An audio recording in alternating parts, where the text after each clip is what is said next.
I, for one, am grateful, Mrs. Bush, that they are finally bringing civilization to this savage land. I could not agree with you more, my dear. My daddy settled this land, and I know he'll be looking down on us, pleased at how we help the natives. Yes, they've lost their land, but they've gained access to heaven.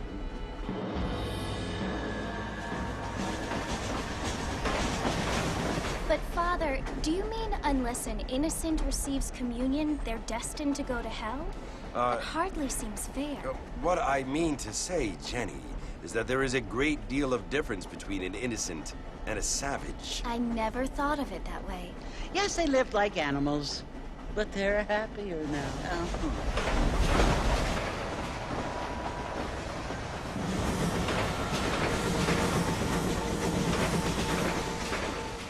Not only do people now have motor cars, Father, but I heard that pretty soon we will be able to fly. No, only angels can fly, Jenny.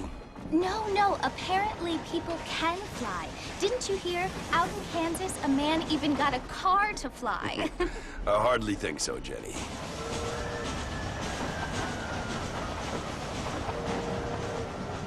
Apparently, Mr. Johns wants to run for governor, which is why he's so concerned with cleaning up the state. Nate Johns. Yes. His family is nothing but hillbilly trash that came here after the war.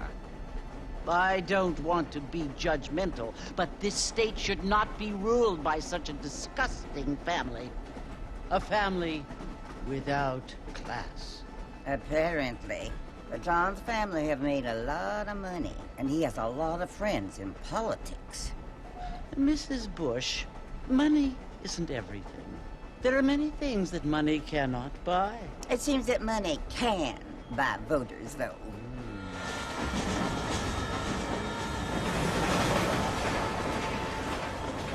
What you must remember, my dear, is that we have been brought here to spread the word. And the word and civilization, they are the same thing. They are the gifts. It is the opportunity we have, the chance to live among people who are decent and who do not kill each other, and who let you worship in peace. It's so confusing, Father. Sometimes I find it impossible to make the distinction between a loving act and a hateful one. I mean, they often seem to be the same thing. Yes, Jenny, it is confusing. But you only have to ask me if you need help. Indeed. Well, here we are, Mrs. Bush. Armadillo.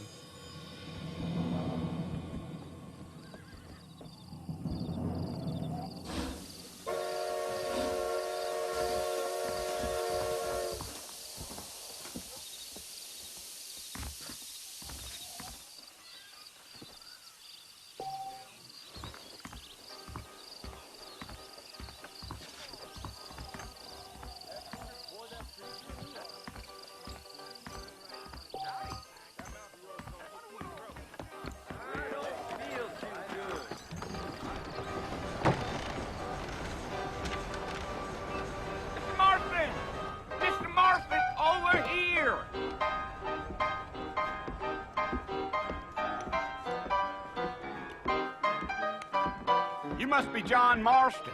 Sometimes. I'm Jake. Your friends from Blackwater hired me to guide you. They ain't my friends, but pleased to meet you, Jake. I got the horses saddled up and ready out front.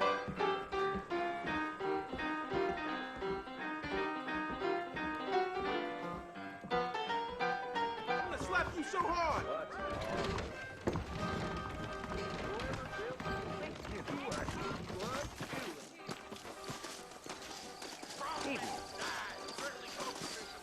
You ain't gonna find sturdier horses than these in all of New Ulster. Come on! I ain't much of a fella for gossip. Take it easy until we're out of town. Ain't no point in causing a ruckus.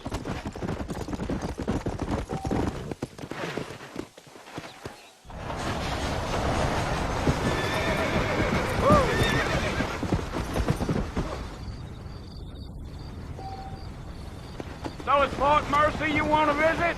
That's right. Ain't taken nobody up to the fort in a long time.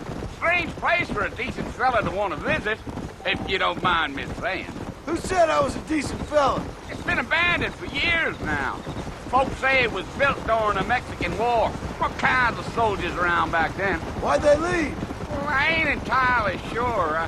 I heard they had to go up north to fight Indians, or maybe they got tired of being soldiers and went looking for gold. You know how things is. So what are you doing up at the fort? I'm looking for an old friend. Well, like I says, you ain't gonna find many folk around those parts these days. Those you do find are about as sociable as an ulcerated back tooth.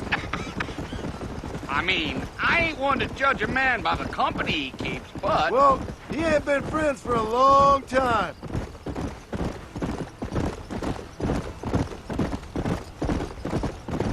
Yeah. Are you planning on spending any time in Armadillo, Mr. Marston? I doubt it. I ain't planning on staying very long. Well, if you're fixing for some female company, you can do a lot worse than Armadillo. Fine as cream gravy they are. Not like Thieves Landing. Dang, those girls ain't even fit for a drinking man to hole up with. I'm a married man, I'm afraid. Ain't we all?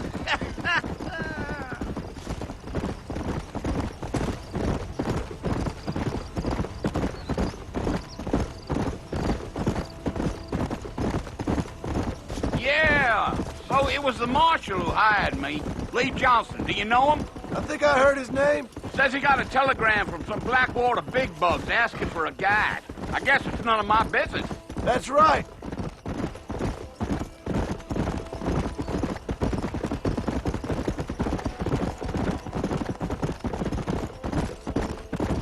You ain't very talkative, are you? Nope. I'm just chewing the dog, mister. That's how I am. I don't mean nothing by it. Trust me. There's things you're better off not knowing.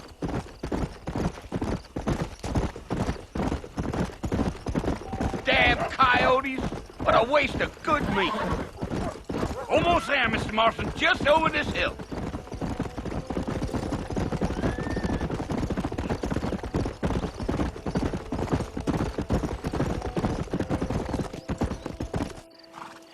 Listen, mister. This here is what's left of Fort Mercer. Some gang rode in and took the place over. So I understand. This is where we part ways, friend. You have yourself a good time.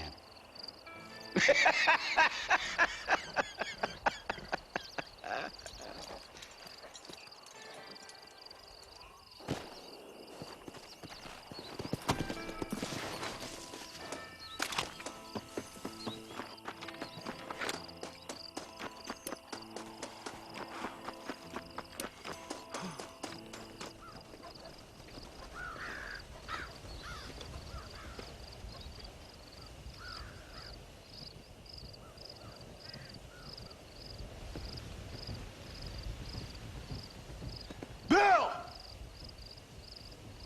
Bill, I've come for you! Bill Williamson! Come out here right now!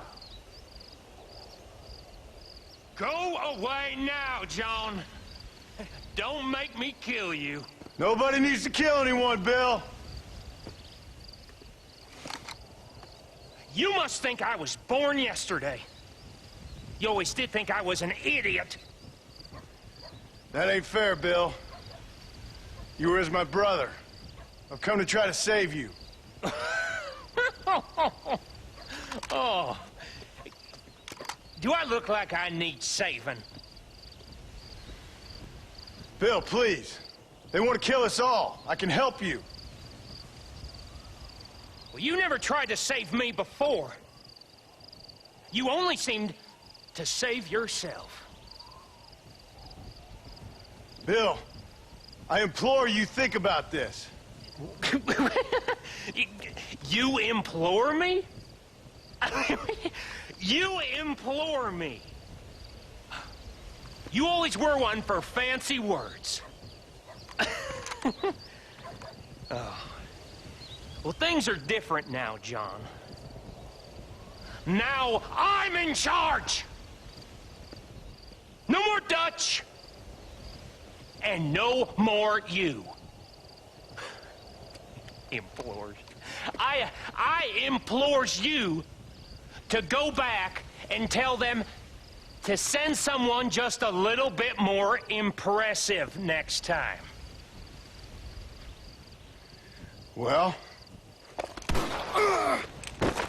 Oh. Poor John.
Well, you're alive.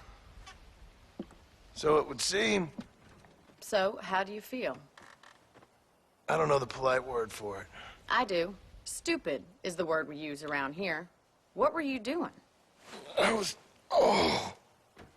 doing something stupid. Well, you'll be okay. Once you didn't die, the doctor said you'd be fine. He got the bullets out a couple days ago. Good. It cost us $15. I'm sorry, madam. Should have left me there to die. Did you want to die? I mean, was that it? Was that why you went straight out to Fort Mercer and picked a fight with the worst bandit in the county? To die, Mr. Mr. Marston. John Marston. Bonnie McFarland. Miss Bonnie McFarland. Well, you may be right, Miss McFarland. I don't know. So what were you doing? Trying to give Mr. Williamson a chance. For old time's sake. You know Bill Williamson? Knew him. Long time ago. Well, what was he like? Dumb. Just like you. Thank you, miss. See my hat? I have. And, what will you do now? Now I'm gonna take my time and go after him the less kind way. Well, that sounds very fun, Mr. Marston. Quite heroic, just like in those penny dreadfuls my brother used to read. Meanwhile, if you'll excuse me, I've got a ranch to run. Of course, if you're feeling better, why not take a ride with me later? Help me patrol the perimeter. You can earn back some of that money we wasted on doctor's bills. Of course. And thank you for saving my life, I mean. Next time, Mr. Marston, I strongly recommend you don't try to lose it quite so earnestly. I'll bear that in mind.